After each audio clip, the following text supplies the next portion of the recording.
Hello Filipinas! It's Megan Pony, and for today's video, pupunta naman tayo sa Camiguin via Cagayan de Oro City, dito lang sa Mindanao. Kaya tara, rampa tayo!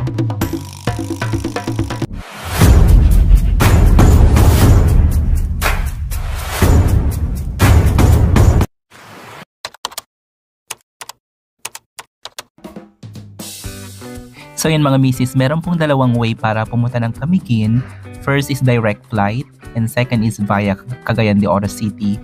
So meron pong mga direct flight pero mahal siya usually kapag hindi mo napaghandaan or pag hindi ka nag-book in advance. And nag-book ako ng direct flight pero na-cancelled siya. So ang plan B is Cagayan de Oro City. So from Cagayan de Oro City, meron pang mga land travel and then ferry bago ka makapupunta ng Camiguin. So yan po, from Manila to Cagayan de Oro City, paglapag nyo po ng Laguindingan Airport, malayo pa siya sa Cagayan de Oro City mismo. Maaabot din ng more or less 1 hour from the airport. And paglabas nyo ng airport, may mga nag-o-offer na ng mga van, mga transportation papunta doon. Hanapin nyo yung nag-o-offer ng Agora Terminal kasi doon po yung sakayan ng mga van or bus papuntang Camiguin. And yung minimum is 200 pesos, so mura lang siya. And sa case ko po, since ang dami kong oras, pumunta muna ako ng Divine Mercy sa El Salvador City and nagbayad po ako ng 200 pesos kahit malapit lang siya. Sumakay ako sa van sana pero linipat ako sa parang grab car and may kasama akong isang papuntang Cagayan de Oro City. From El Salvador City po, doon na po ako sumakay ng jeep papuntang isang terminal bago mag-Agora. So 25 pesos siya.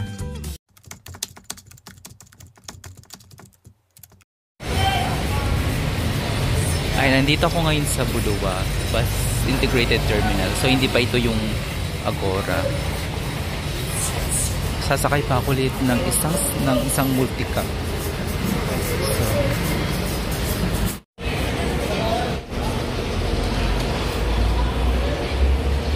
So, yan ay mga multicab pa Agora Terminal.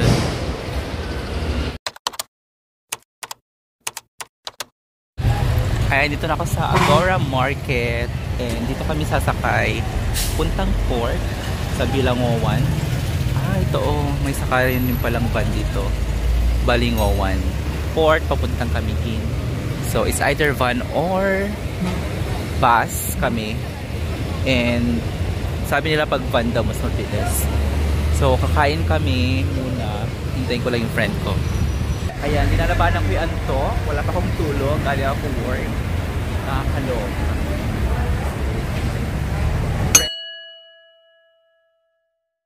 So, ayan, nandito kami sa loob ng market nila. Dito sa Cagayan de Oro. And, kakain muna kami. Gutom na ako. So, ito parang 45 yan. Tapos, 100. Tapos, ayan. Dito kami sa may market. Ayan na. Yan yung market nila. Yan. So yun mga misis, sa Agora Terminal po, katabi niya lang yung market city nila and may mga kainan sa loob. Ang sasarap po ng mga food nila and i-try nyo po.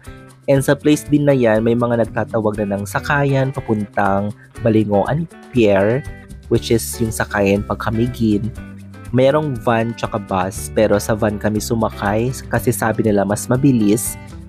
2 hours din umabot and ang pamasahe is 150 pesos. So ay nakatulog po ako sa van. Ito lang yung na-video ko and the rest, bonggang-bonggang borlog.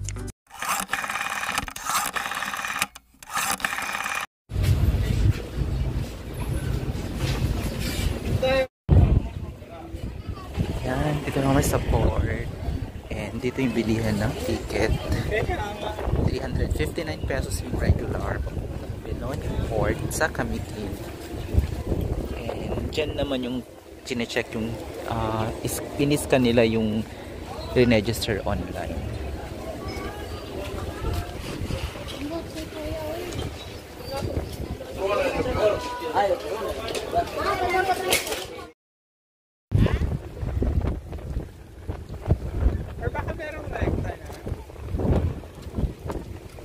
Ayan, may bakas ng hangin.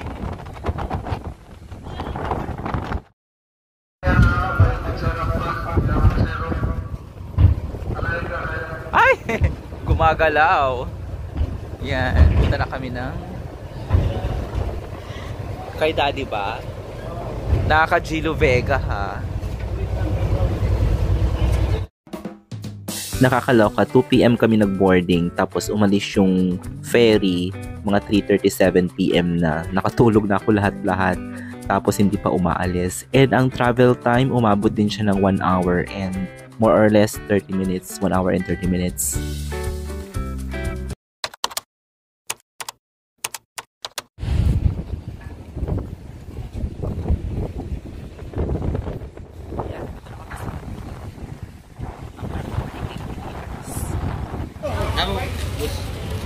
Ayan, dito natin sa kaya pa-Katarman. Meron din sa kabila. Ayan, dito natin Katarman. Sino ka dyan? Dito na kami sa Camiguin. O diba? Fresh, after 48 years. Sumakay kami ng jeep, papunta kami Katarman kung saan kami nag-book ng accommodation.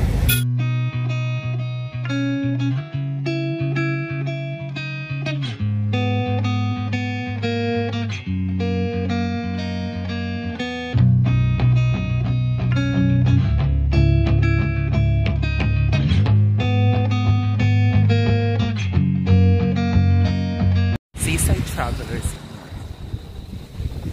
Napakatahimik pala ng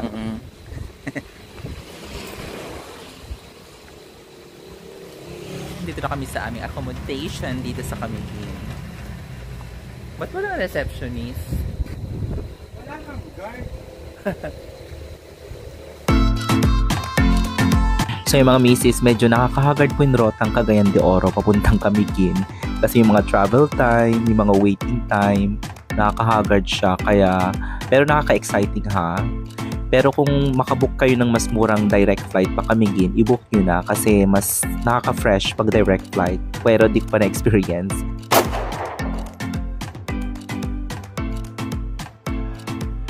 So yung mga misis, bungad pa lang ito ng aking Camiguin trip and maraming salamat po. Thank you so much for watching. Marami pa akong papakita sa inyo and until my next vlog, bye for now.